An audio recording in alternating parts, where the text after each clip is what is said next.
New Year's Eve. Just finished filling up the tank, and we got another rainy day here in this area of Los Angeles. I'm in the side of Norwalk and Downey, in the borderline of those two, and it's not bad. I actually prefer the rainy days.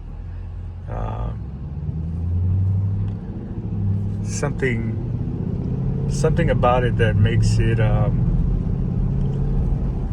makes you feel like you don't have to rush around to do everything, especially in this time of the year. It's like everything is rushed. Everyone's trying to hurry and get their tax deductions done, and trying to get those receipts. Today's the last day deadline, so everyone's rushing to do that. But the rain helps everything calm down. You lose track of what time it is too, because it's gray all day.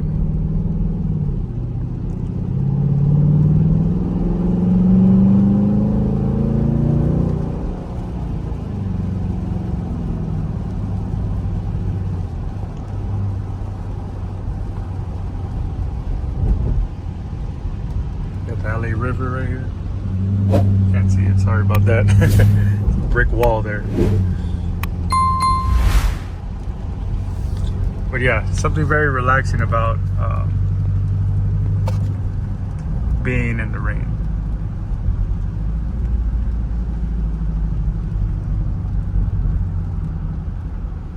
I'm thinking about getting a dash cam. Maybe you guys can help me out with that. The dash cam I want to get, it's going to connect right here.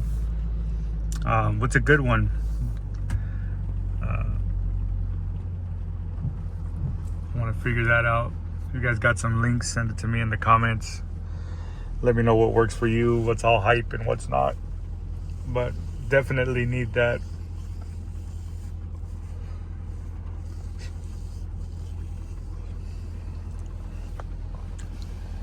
So I want you guys to kind of chime in on this one. Do you guys feel like,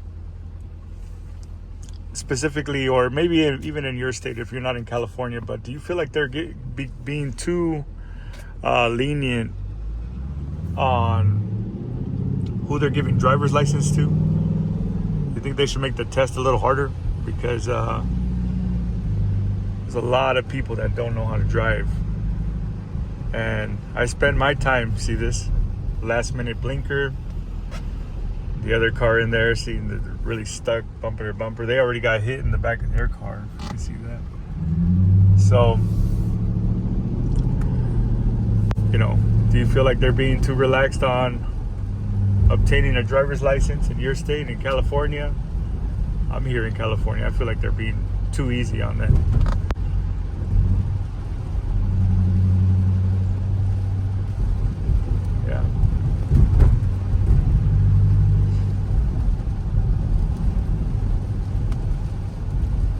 Shooting all that water out. One thing about driving in the rain is, if you drive fast, you got to drive at a consistent pace. Don't be getting off the throttle and jumping on the throttle real hard, because that's going to cause you to slip. And you have to know your vehicle. You can't just trust that your vehicle is going to do the right thing.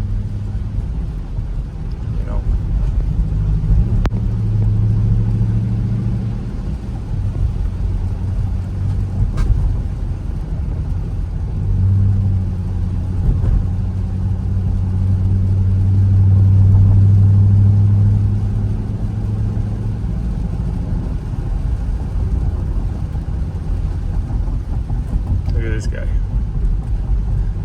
It's wild how people just can't figure it out. Give you guys a better view. Zoom in a little bit. But these are the downsides of driving in the rain. It's nice for me, I like it, but California people freak out.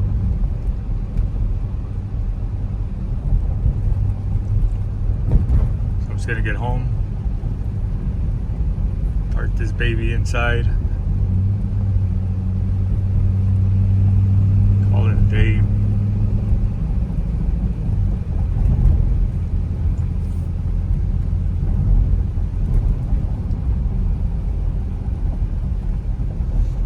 But yeah, most of the time driving here in Los Angeles, you're constantly on the defense, right? You've all heard defensive driver, but constantly gonna have to be on the defense. Like, I keep myself like 2 to 3 cars away from the one in front of me.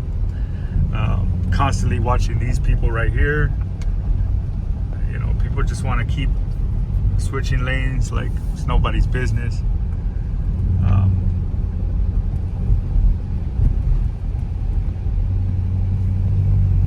So the dash cam, I need that. I need that pretty bad. So please, if you come across this video, let me know which one I need to get. Put it in the comments. But above all, stay safe. Enjoy your New Year's Eve as you feel best suited for you. I personally like to be alone and accept my losses and what I didn't accomplish for the year. Accept it and figure out what I'm going to take on.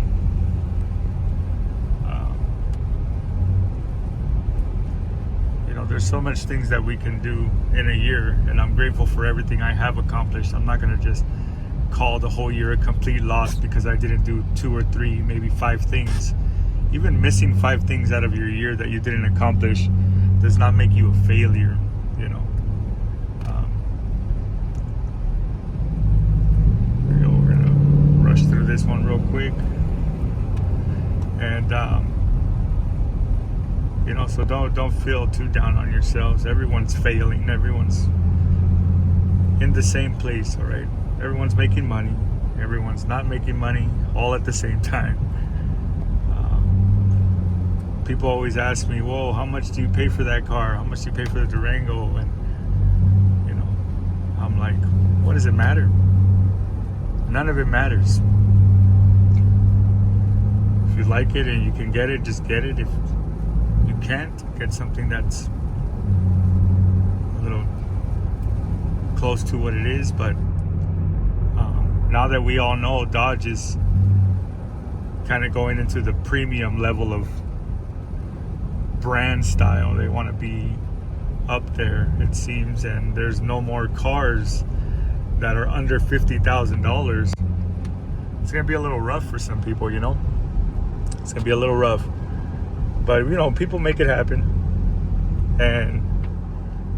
But the GT is no longer gonna be the GT with the six cylinder Pentastar, right? They're getting rid of that, and it's going to be now the Hemi 5.7, which makes it exactly like this RT.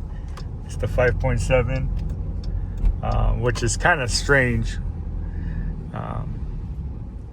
They're doing some fumbling right now in their creative department. Let me know in the comments what you guys think about that. I mean, getting rid of the GT, now people can't really buy a Durango when they were able to get it for like $34,000, you know, MSRP. They get that V6. That's no longer going to be an option. So people are going to have to say, well, I want the Durango. They're going to say, well, here's your options. You either get the 5.7 liter GT Hemi, or the 5.7 liter RT, which is strange. And they cost exactly the same, and they pretty much look exactly the same. Yeah, doesn't make any sense. They should just completely get rid of the GT name, the trim, sorry, and just say, hey, discontinuation of the GT. We're moving on only RT and SRT, and call it a day. But yeah, it doesn't make any sense. Now the 2026 model is being sold already, I heard. Correct me if I'm wrong, guys, girls. Correct me if I'm wrong, but they're selling them already on lots, but they're not posted on their website. You cannot build a 2026 Dodge Durango from my understanding, which is a little odd. They're still trying to push those 2025 models out desperately, that they're not making it an option online. So you got to go to a dealership to see the 2026s. I'm guessing. I have to go check that out for myself. So if they've updated it, let me know in the comments. I might be behind on my understanding of what the hell's going on with Dodge. But I'll tell you this, man. I prefer the 5.7 liter because it gets things done. It's the bread and butter of Dodge, right? It's the 5.7 liter Hemi is what pushed it through for so many years. I'm not knocking down the SRT, but the SRT is not for everybody. It's a beautiful car. It's a beautiful engine, but it's just not for everybody, and that's just not for me. We bought this as a family car. We wanted a little bit of power, and I don't want my wife to be driving around LA with it and potentially get robbed, because that's what they do with SRTs around here. It's a high risk. So even the RT, you get people staring and trying to see what the hell it is. It's just what it is. But yeah, the SRT is just not for me. If I were to get anything Hellcat, it would have to be possibly the Charger, I would say, and keep that sucker in the garage. Probably keep it low miles, drive it on the weekends, because we have this one, right, the daily, and we're not shy about putting miles on it. We put 13,900 miles on it in a year. Some long trips, some family stuff, and we're not shy about it. We just got to do it. That's what we bought it for. We maintain it. I get the maintenance done on it. Everything is checked on. I'm not careless with the vehicle that I buy, because I appreciate the hard work it took to just buy this. And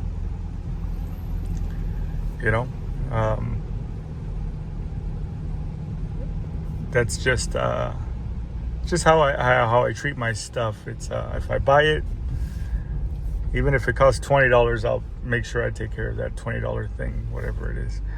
But as far as vehicles, these could last you a very long time. I know it's not going to be any type of collector's item. We're looking at maybe SRTs becoming collector items, but that's like 20, 25 years from now. And if they keep popping those babies out every year, it's going to make it even more difficult to make yours a collector's item, because it doesn't seem like they're going to stop making them. California has already sort of banned them, right? Which sucks. We're so liberal with everything else passing in California, but we don't want to pass some really nice cars. There's a little bit of a I don't know, that kind of bugs me.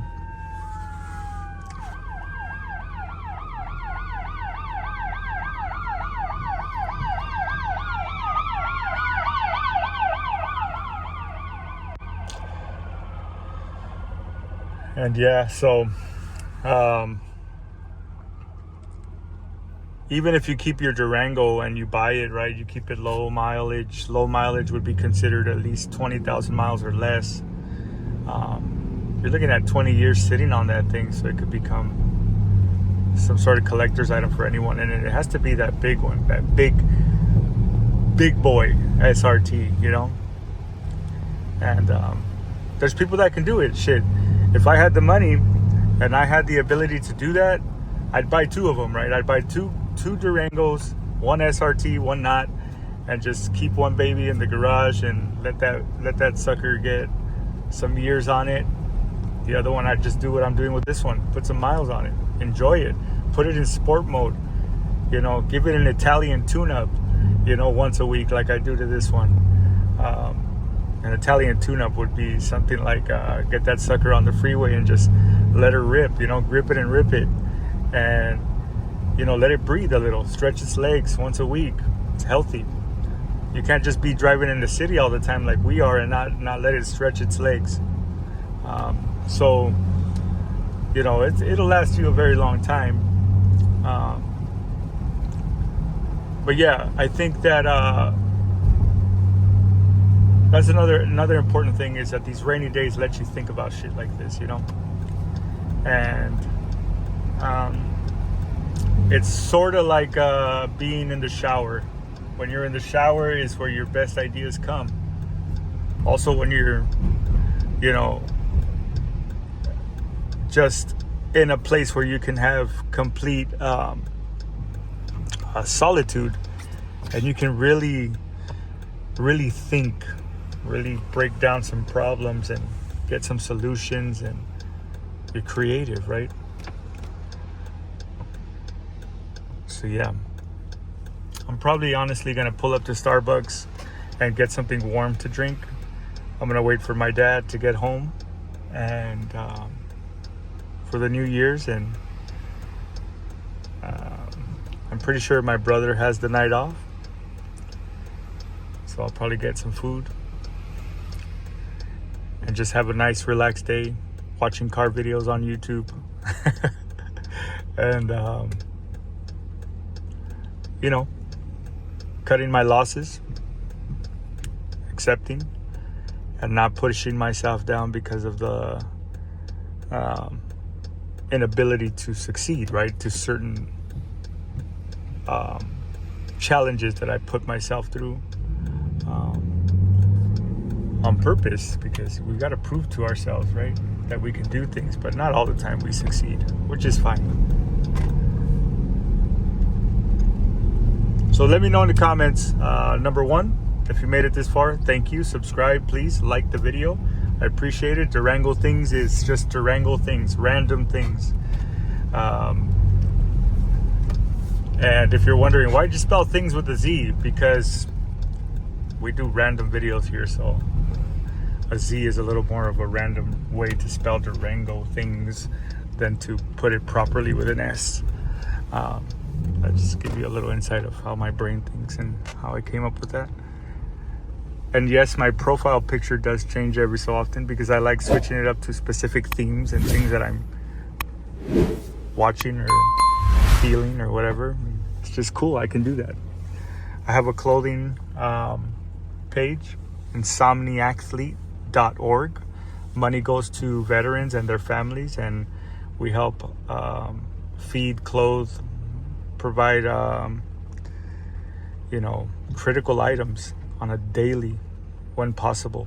Right now we're passing out ponchos and blankets and all these things to kind of keep everyone warm that doesn't have a place to stay. And we appreciate that. Also visit trueintentusa.org. I am the founder and creator of that charitable organization. We are a nonprofit, so if you are a person that has deep pockets and loves cars, and you love supporting veterans and those who fought for our country, we are tax deductible. We do provide tax deductible receipts. Send me a message. You can send me a message on Instagram, which is also Durango Things _ and be in touch. Let's build this community. It's not just about cars. We're real people, and we help real people, right? My Durango does a lot of deliveries, and it's tough to see people going through a difficult time, especially when we have a lot going for us. So stay in touch. Let me know about that dash cam. Let me know about all the things I mentioned. I appreciate it if you made it all the way to the end. Follow me on Instagram, Durango Things _ Peace.